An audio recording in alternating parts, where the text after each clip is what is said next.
বিসমিল্লাহির রহমানির রহিম। প্রিয় দর্শক, আসসালামু আলাইকুম। আপনার ইতিমধ্যে আমার ভিডিও লাইভের টাইটেলটি দেখে হয়তোবা কিছুটা গেস করতে পেরেছেন যে আমি কি নিয়ে কথা বলবো। তো কথা বলার শুরুতে আমি একটু বাহ্যিক কথা বলবো। বাহ্যিক কথা বলতে আমি সমসাময়িক সময়ে বেশ কিছু বিষয় নিয়ে কথা বলার চেষ্টা করি। এই কথাগুলো আমার অনেক দিনের জমানো কথা। আমি প্রায় ভাবতাম আসলে এটা এভাবে কেন হয়, ওভাবে কেন হলো না। আমাদের বর্তমান সমাজে যে সমস্যাগুলো তৈরি হয় বিভিন্ন বিষয় নিয়ে, মনে করেন চুরি, দুর্নীতি, খাদ্য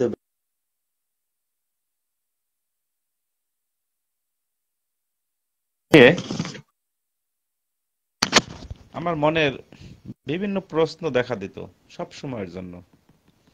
কিন্তু আমি কথাগুলো বলতে পারতাম না। কাকে বলবো, কে শুনবে? দেখেন, আমার চারপাশে বা আপনার চারপাশে আপনার বন্ধু বান্ধব, আত্মীয় স্বজন, প্রতিবেশী অনেকেই আছে। আপনি যা বলতে চান তারা তা শুনতে চায় না বা আপনাকে মূল্যায়ন করে না। আপনার কথাগুলো তাদের শোনার সময় নেই। তো সেই লক্ষ্যে আসলে এভাবেই আমার যে মনের অভিব্যক্তিগুলো বা আমার মনের কথাগুলো শোনার অনেকেরই সময় নেই। কিন্তু অবশেষে আমি চিন্তা করলাম যে আমি যা বুঝি বা আমার যে মনের খোরাক বা মনের কথাগুলো আমি পাবলিক প্ল্যাটফর্মে বলতে পারি।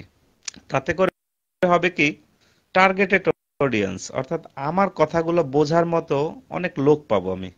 কিন্তু আমার কথাগুলো যারা বুঝবে না বা যাদের শোনার সময় নেই, তাদের শোনার দরকার নেই আমার কথাগুলো। আপনারা আমার কথা যদি না বোঝেন বা আমার সাথে একমত না হন, তাহলে আপনারা স্ক্রল করে করে চলে যেতে পারেন। যদি আমার কথা ভালো লাগে, আমার কথাগুলো যৌক্তিক মনে হয়, তাহলে আপনারা শুনবেন। নচেত ভালো না লাগলে আপনারা শুনবেন না। তো যাই হোক, আমার পূর্বে অনেক ভিডিও দেয়া আছে, সেখান থেকে অভিজ্ঞতা নিতে পারেন যে আমি আমার আইডিতে কি ধরনের কথা বলি। সেগুলো শুনে দু একটা ভিডিও দেখে যদি মনে করেন যে ওনার কথা শোনা যায়, তাহলে আপনারা শুনবেন। নচেত আপনাদের শোনার দরকার নেই। যাদের ভালো লাগে না তারা শুনবেন না। আমি এজন্যই অনলাইন প্ল্যাটফর্ম বেছে নিয়েছি যে আমার কথাগুলো বোঝার মতো যারা রয়েছেন তাদের জন্য আমি ভিডিও বানাই। তো যাই হোক, এলোমেলো কথা না বলি, আজকের টপিকস নিয়ে আমি আলোচনা করব। আমার আজকের টপিকসের মূল আলোচ্য বিষয় হচ্ছে আমাদের নৈতিকতা ও খাদ্য বিষ। আমরা বেঁচে থাকার তাগিদে প্রত্যেককেই খাবার গ্রহণ করতে হয়। আমাদের জীবন বাঁচে খাবার খেয়ে। খাবার না খেলে আমরা বাঁচতে পারবো না। এইটাই সিস্টেম, এইটাই বাস্তবতা। এটা আমরা সবাই জানি। তো ভাই, আমার কথা হচ্ছে যে আমরা যে খাবার খাচ্ছি প্রতিদিন, শহরে বলেন গ্রামে বলেন, আমরা কি খাচ্ছি? আমরা যে খাবারগুলো খাচ্ছি আসলে কি খাচ্ছি? যেমন ধরুন, মাছ খাচ্ছি, মাংস খাচ্ছি, ভাত খাচ্ছি, রুটি খাচ্ছি, বিস্কিট, চানাচুর, চিপস, চকলেট, কত খাবার খাই। আচ্ছা, প্রত্যেকটি খাবারের মধ্যেই ভেজাল। এখন এই আজকের টপিকসটা আলোচনার যে মনে আসলো যে আলোচনা করব, এটা মনে আসার পিছনে উদ্দেশ্য হচ্ছে বর্তমান মৌসুমী ফল হচ্ছে আম সবচেয়ে বেশি, এবং আমাদের বাংলাদেশে আম প্রচুর জন্মায়। এবং আমরা এই আম খেয়ে আমাদের ফলের যে চাহিদার মেজরিটি ভাগ পূরণ করি। আম আমাদের ফলের চাহিদার মেজরিটি ভাগ পূরণ করে দেয়। আর বাঙালিদের বা বিশ্বের অন্যান্য দেশের খবর তো আর বলতে পারবো না। আমাদের আম পছন্দ করেন না এমন লোক হাতে গোনা কয়েকজন। আমরা বেশিরভাগ মানুষই আম পছন্দ করি। তো ভাই, আম সব এলাকায় সমানভাবে জন্মায় না। আম বেশি জন্মায় রাজশাহী, দিনাজপুর, ঠাকুরগাঁও, ওই অঞ্চলগুলোতে। তো সেই আমগুলো আসতে আসতে আমাদের দেশে, অর্থাৎ ঢাকায় বলেন অন্যান্য জেলাগুলোতে পৌঁছাতে পৌঁছাতে যে সময়টা ব্যয় হয়, এবং সময়ের চেয়েও তারা সবচেয়ে বেশি কাজটা করে কি, কাঁচা আমগুলো পেড়ে নেয়। আমগুলো পাকার সময় হয় নাই, সেই আমগুলোকে তারা পেরে ফরমালিন মিশায়। অর্থাৎ আমরা সাধারণ মানুষ যে আমগুলো খাই বা খেতে পারি, বাজারে আমরা কিনি, প্রত্যেকটি আমে ফরমালিন যুক্ত। তো আসলে আমরা টাকা দিয়ে কি খাচ্ছি, আম খাচ্ছি না ফরমালিন খাচ্ছি? এইটা আমি বুঝতে পারি না, অনেক সময় বুঝতে কষ্ট হয়ে যায় যে আমটাই খাবো, আসলে খাইলে ক্ষতি হবে না উপকার হবে, উপকার বেশি হবে না ক্ষতি বেশি হবে? তো আমার প্রশ্ন হচ্ছে, আম খাচ্ছি না ফরমালিন খাচ্ছি? এখন শুধু আমের বেলায় যে সেইটা না, আমরা প্রত্যেকটি খাবার, যেমন কলা খাচ্ছি, শহরে, বিশেষ করে শহরে কলার কথা বলি। কলা অত্যন্ত একটা জনপ্রিয় ফল। কলাও অনেক মানুষ, ম্যাক্সিমাম মানুষই কলা পছন্দ করেন। তো যাই হোক, কলার কথা বলি। কার্বাইড দিয়ে পাকানো হয় কলা। আমি এই কিছুদিন আগে রিসেন্ট একটি কলা খেলাম, দেখলাম কলার কোনো স্বাদ বলতে কিচ্ছু নেই, অর্থাৎ কলাটি মানে পরিপক্কই হয়নি, সেই কলাকে মেডিসিন দিয়ে পাকানো হয়েছে। আচ্ছা, এখন আমি কলা খেলাম না মেডিসিন খেলাম আমি ঠিক বুঝতে পারি নাই। তো যাই হোক, এখন কথা হচ্ছে যে ভাই প্রত্যেকটা খাবারে ভেজাল করতেছেন। এখন যিনি কলায় ভেজাল করতেছেন, যিনি আমে ভেজাল করতেছেন, যিনি মাছে ভেজাল করতেছেন, সেই ব্যক্তি কিন্তু, যিনি মাছ বিক্রেতা, তিনি মাছে ভেজাল করতেছেন। সেই মাছ বিক্রেতা কিন্তু আম কিনে খাচ্ছেন। সে তার নিজের মাছ না খেয়ে সে খুঁজতেছে কি, ভালো মাছ, ফরমালিন ছাড়া মাছ। অর্থাৎ নিজে কিন্তু ফরমালিন মিশাচ্ছে, নিজে ফরমালিন মিশিয়ে কি করছে, মানুষকে খাওয়াচ্ছে। কিন্তু তিনি নিজে ভালো কিছু খাওয়ার আশা সে অন্যের কাছ থেকে বা অন্য কোথাও দিয়ে মাছ সংগ্রহ করে মাছ খাচ্ছেন, ফল খাচ্ছেন। তাহলে কি, নিজে মাছে ফরমালিন মিশালো, অন্যান্য খাবার সে তাজা খুঁজতেছে, ভালো খুঁজতেছে, ফরমালিন ছাড়া খুঁজতেছে। যিনি আমে ফরমালিন মিশাচ্ছেন, তিনি কি করছেন, অন্যান্য যে খাবারগুলো তিনি খাবেন সেইগুলোতে যাতে ফরমালিন না থাকে সেইগুলো খুঁজতেছেন। অথচ নিজে যেটা করতেছেন, অন্যায় করতেছেন, সেটা একবার চিন্তা করেন না যে আমি এটা খেতে পারবো না, আমি বিষ মিশাচ্ছি, আমি মানুষকে খাওয়াচ্ছি। তাহলে আমি আমি কি খাবো? আমি অন্যর কাছ থেকে যে খাবারটা কিনে খাবো সেটা তিনি মিশাবেন। অর্থাৎ আমাদের নৈতিকতা কোথায়? দেখুন, একটা জিনিস খেয়াল করুন, আমাদের নৈতিকতাটা কোথায় গিয়ে দাঁড়িয়েছে। আমি খারাপ জিনিস মিশিয়ে মানুষকে খাওয়াচ্ছি, অথচ আমি ভালো কিছু খাওয়ার আশায় অন্যের কাছে যাচ্ছি, ভাই পিওর হবে কিনা, ভালো হবে কিনা, দুধে পানি দিচ্ছেন কিনা, মাছে ফরমালিন মিশিয়েছেন কিনা, ফলে অন্য কিছু মিশাচ্ছেন কিনা, তাজা কিনা, অরিজিনাল বাগান থেকে আনছেন কিনা। আমরা এত প্রশ্ন করি, এত প্রশ্ন করি, যে মানুষকে জর্জরিত করে ফেলি কেন, একটু ভালো খাওয়ার আশায়। অথচ আমি কিন্তু সেই অন্যায় কাজটা করতেছি। আচ্ছা, আর একটা কথা বলি, এই এই প্রসঙ্গে একটা কথা বলি। আমি আমার বাস্তব অভিজ্ঞতা থেকে বলছি, কথাটা আপনারা অন্যভাবে নেবেন না। এক ব্যক্তি সুদ কারবারি, তার সংসার চলে সুদে। কিছু টাকা এলাকায় গরিব মানুষদেরকে কি বলে, সুদে লাগাইছে, সুদের টাকা খাচ্ছেন। আবার একাধারে নামাজও পড়তেছেন 5 ওয়াক্ত। তারপরে কি, শুধু নামাজই না, তাবলিগ জামাত সব করতেছেন, আবার সুদও খাচ্ছেন, আবার সুদের টাকায় কোরবানিও দিচ্ছেন, আবার সমাজে বড় বড় নৈতিকতার কথা বলছেন। আসলে এটা কেন, এটা কেন হচ্ছে, আমি আমার আমার আমার মাথায় ধরে না। একবার নিজেকে প্রশ্ন করেন যে আমি তো সুদ খাচ্ছি, তাও সুদ কি, সুদের তো একটা নমুনা থাকে, মানে অর্থাৎ ন্যূনতম একটা ইয়া থাকে, সহনশীল পর্যায়ে থাকে। এমন এমন ব্যক্তিদেরকে দেখেছি আমি, যে চড়া সুদে টাকা লাগাচ্ছেন, চড়া সুদে। আবার তিনি ভালোও থাকতে চাচ্ছেন, আবার তিনি বেহেশতেও আশা করছেন। তাদেরকে প্রশ্ন করলে, সরাসরি তো প্রশ্ন করা যায় না আসলে, তাতে সমাজে কলহ সৃষ্টি হয়।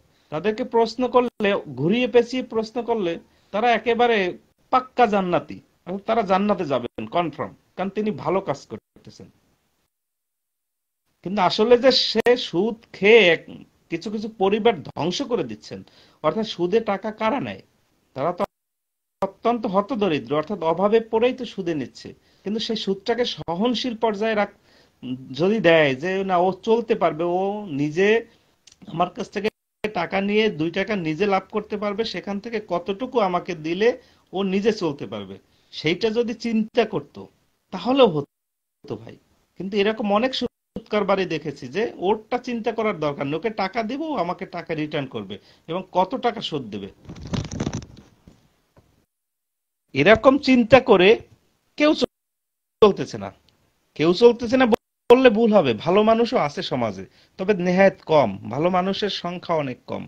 তো আমরা নিজেরা অপরাধ করে, আমার মূল সারাংশ, আমার কথার মূল সারাংশ হচ্ছে আমরা নিজেরা অপরাধ করে একবারও ভাবি না যে আমি অপরাধী, আমি খাদ্যে বিষ মিশিয়ে আরেকজনের কাছ থেকে ভালো খাদ্য কিনে খাওয়ার চেষ্টা করছি, কিন্তু সেইটা সম্ভব না। প্রকৃতি তার নিয়মে চলে, প্রকৃতি তার ফিডব্যাক দিবেই। গল্প বলি, সেটি হচ্ছে এক মা তার সন্তানকে, একটা অপরাধ করছে তারপর মারছে, সন্তানকে তার মা শাসন করেছে, তো সন্তান কি করছে, রাগ করে বাড়ি থেকে বের হয়ে গেছে, রাগ করে বাড়ি থেকে বের হয়ে গেছে, থাকবে না, তার মায়ের কাছে থাকবে না, কারণ সে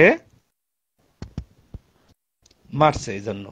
তো বাচ্চাটি কি করলো, বাড়ি থেকে বের হয়ে গিয়ে একটা স্কুলের সামনে আসলো, স্কুলের সামনে এসে তখন মাকে জোরে জোরে চিৎকার করে বলতেছে, I hate you, I hate you. তো শব্দের প্রতিধ্বনি হয় আপনারা জানেন, তো সে শব্দের প্রতিধ্বনি হয়ে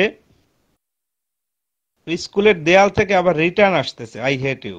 এখন বাচ্চাটি অবাক হয়ে গেল যে আমি আই হেট ইউ বলছি, কোনো লোক নাই চারপাশে, তো স্কুলের ভিতর থেকে কে আমাকে আই হেট ইউ বলতেছে। তো বাচ্চাটি কৌতূহলবশত সেই স্কুলের ভিতরে ঢুকে দেখে কেউ নাই।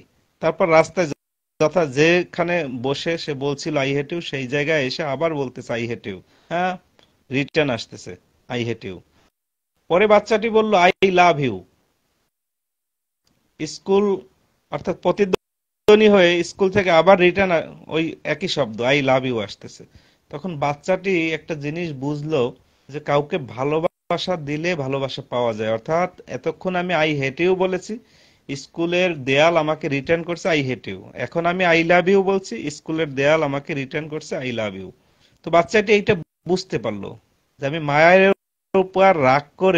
উপর রাগ করে বাসা থেকে যে চলে আসলাম, অপরাধ করেছি বিধায় মারছে, যদি আমি ভালো কাজ করতাম আমার মা আমাকে আদর করত। বাচ্চাটি আবার বাড়িতে চলে আসছে, এসে মাকে জড়িয়ে ধরে কাঁদছে এবং এই ঘটনাটি বলল। তো ভাই, এই কথা থেকে আমি এইটা বোঝাতে চাইছি যে আপনি যদি খাদ্যে ভেজাল না মিশান, আপনি যা খাবেন বা অন্যের কাছ থেকে কিনে খাবেন সেও মিশাবে না। আপনি যদি ভালো হন, সেও ভালো হয়ে যাবে। আপনি যদি অন্যায় না করেন, আপনার সাথে কেউ অন্যায় করবে না, এটাই স্বাভাবিক, এটাই প্রকৃতির নিয়ম। প্রকৃতি আপনি যা করবেন তার ফিডব্যাক ঠিক আপনাকে ওইভাবেই দিবে। আপনি প্রকৃতিকে যেভাবে যা দিবেন, প্রকৃতি আপনাকে ঠিক সেইটাই উপহার দিবে। প্রকৃতির সাথে আপনি অন্যায় করতেছেন, প্রকৃতি আপনার কাছ থেকে প্রতিশোধ নিয়ে নেবে, এটাই স্বাভাবিক নিয়ম। এই নিয়মের ব্যত্যয় কেউ ঘটাতে পারবে না। আপনি খাদ্য ভেজাল দিবেন আর আপনি অন্যের কাছ থেকে ভালো খাবার কিনে খাবেন আশা করতেছেন, এটা ভুল আশা করতেছেন, এটা কখনোই সঠিক আশা হতে পারে না। যেমন সামান্য দেখেন, আপনি রাস্তার পাশে আখ বিক্রি করে, মেশিন দিয়ে আখের রস বিক্রি হয়, এত মিষ্টি আখের রস। তো আমি একদিনকে অনুসন্ধান করে আর কি জিজ্ঞেস করে বা বিভিন্ন মাধ্যমে জানলাম যে আখের ভিতরে সেকারিন দেওয়া হয় মিষ্টি করার জন্য। সামান্য আখ রাস্তার পাশে মাত্র 10 টাকা থেকে 20 টাকা গ্লাস। যিনি বিক্রি করছেন সে তো মনে করেন একেবারে অশিক্ষিত মানুষ, নিম্ন আয়ের মানুষ, দুর্নীতিটা তার মধ্যেও ঢুকে গেছে। আখের রসের মধ্যে স্যাকারিন দিয়ে বিক্রি করতে হবে, তাহলে ওই লোক আবার বাজার থেকে ভালো জিনিস কিনে খাবেন এই আশা কেন করেন, কিভাবে করেন? একবার নিজের বিবেকের কাছে প্রশ্ন করেন যে আমি তো অন্যায় করছি, আমি কেন ভালো জিনিস আশা করব? প্রত্যেকের বিবেকের কাছে জিজ্ঞেস করা উচিত যে আমি কি করতেছি, আমি ভালো করলে ভালো ফিডব্যাক পাবো, আমি কারোর সাথে খারাপ আচরণ করলে সে খারাপ আচরণটাই রিটার্ন করবে। কিন্তু ভাই আমরা এইটা কখনোই চিন্তা করি না। আমরা নিজেরা অন্যায় করব, মহা অন্যায় করব, কিন্তু আমরা চাইবো সবসময় ভালো কিছু। সেইটা তো হতে পারে না।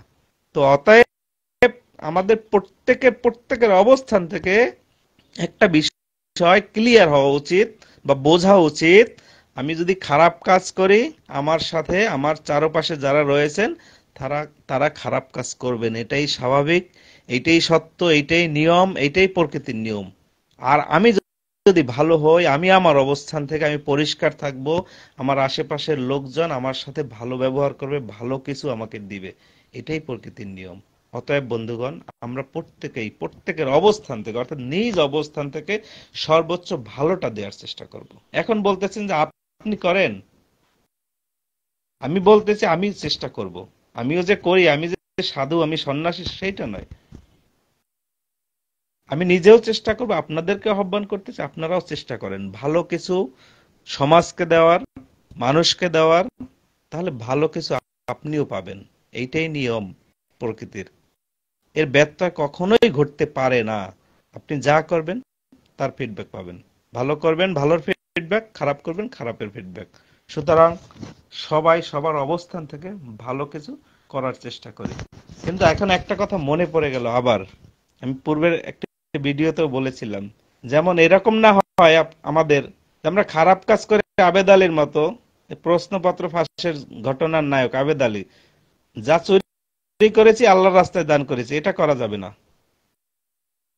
আমি ভালো কিছু করে যদি সেখান থেকে কিছু পারি, আল্লাহর রাস্তায় দান করব। আমার সামান্য থেকে সামান্য করব। চুরি করে লাখ টাকা দান করার কোনো যৌক্তিকতা নেই। আমি আমার অবস্থান থেকে সর্বোচ্চ ভালোটা দেওয়ার চেষ্টা করব। অবশ্যই আমি ভালো কিছু পাবো, বা প্রকৃতি আমাকে ভালো কিছু দেবে। এটা আমাদের প্রত্যেকের মানা উচিত, এইটা মেনেই আমাদের চলা উচিত। সবাই ভালো থাকবেন, সুস্থ থাকবেন। আর আমার ভিডিও যাদের ভালো লাগে তারা দেখবেন, যাদের ভালো লাগে না আমার কথাগুলি, তারা আমার ভিডিও দেখারই দরকার নেই ভাই। রাগ করবেন না।